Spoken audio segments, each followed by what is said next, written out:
বিশ্ব নেকড়ে দিবসে নেকড়ে বাঁচানোর বিশেষ উদ্যোগ নিল বন দপ্তর। বন্যপ্রাণী সংরক্ষণের সক্রিয় স্বেচ্ছাসেবী সংস্থা উইংস বন দপ্তরের সঙ্গে হাত মিলিয়ে যৌথভাবে কাজ করে চলেছে।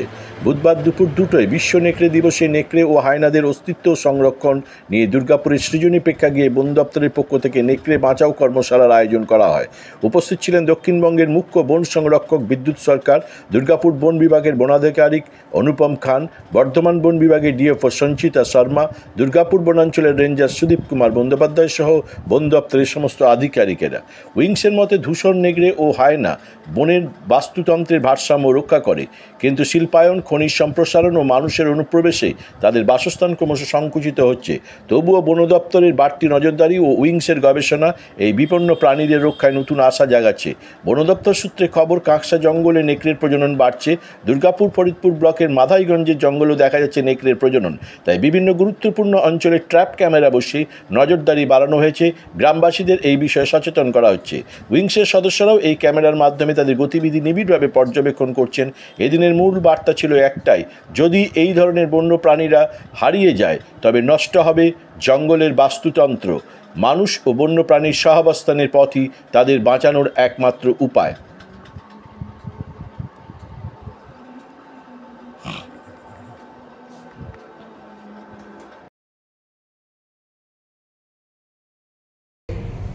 আস্তে আস্তে ডিমিনিশিং হয়ে গিয়েছিল এই নেকড়ে বা উল্ফ। তারপরে আবার 2018-19 যখন সাইটিং বাড়ছে এবং এত ফ্রিকোয়েন্ট সাইটিং হচ্ছে যে এটা এখন আমরা বলতে পারি একটা স্টেবল, এইখানে এই অ্যানিমেলটা টপ প্রিডেটর হিসাবে স্টেবল, কিন্তু একে রক্ষা করতে হবে। যেটা 10-12 বছর আগে আমরা এখানে প্রায় নিঃস্ব হয়ে গিয়েছিল যে অ্যানিমেলটা, তার সাইটিংটা যখন আমাদের স্টার্ট করলেন এখানে অর্নিশ বোসকে, যার জন্য আমি ওনার নাম বারবার বলছি, এখন আমাদের করণীয়টা একটা স্টাডি করতে হবে, সেটা ফর ডেমোগ্রাফিক স্টাডি, এবং আরেকটা হচ্ছে যেটা যে একে আমরা বাঁচাবো কি করে, একে কনজার্ভ করবো কি করে। আরেকটা জিনিস সেখানে বলতে হয়, সেটা হচ্ছে যে এই smaller animals like wolf, hyena, they are glorifying and testifying our conservation efforts being a forest officer, এবং এখানকার যারা আমাদের ফরেস্ট অফিসিয়ালস আছে এটা তাদের কনজারভেশন এফর্টসের ফল। Loss of prey base and one urgent stress, that is the test from the stray dogs. Now let's focus on our journey. As Kullan sir stated, our journey started to create individuals based on morphological characters. Then in 2024 we awarded with WWF CCT. In this project we identified 3 types of wolves and their movement corridors, their prey abundance throughout the West Bengal.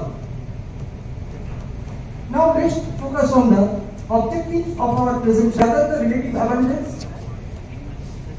Second one is the wolf movement patterns through camera traps mainly, and third one is the assess the prey base from the microhistological studies of the scalp samples. Fourth one is the to test out in experimental scale non-lethal deterrent strategy around the cattle enclosures. দেখা যেত অনেক বছর আগে, আবারও নতুন করে বন দপ্তর জানাচ্ছে যে হায়নার সংখ্যা বাড়ছে এবং সেটাতে খুশি বন দপ্তর। কী রকম প্রজাতির হায়না, কত রকম প্রজাতির হায়না দেখা যাচ্ছে, এবং এখন সংখ্যা কত?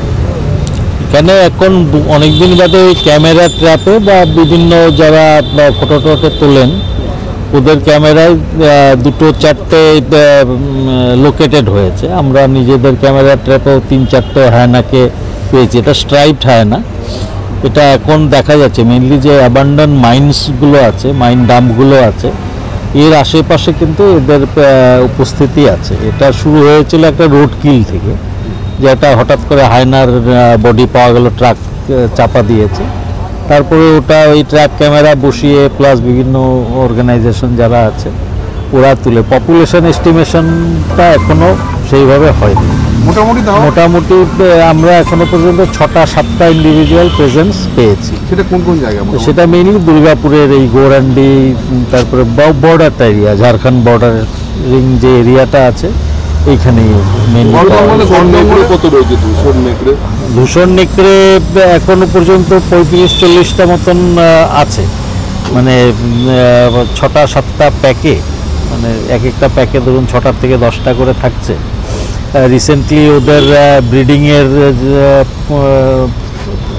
সাইনও পাওয়া গেছে, কাপ দেখা গেছে, কাজে ছোট ছোট প্যাকে আছে।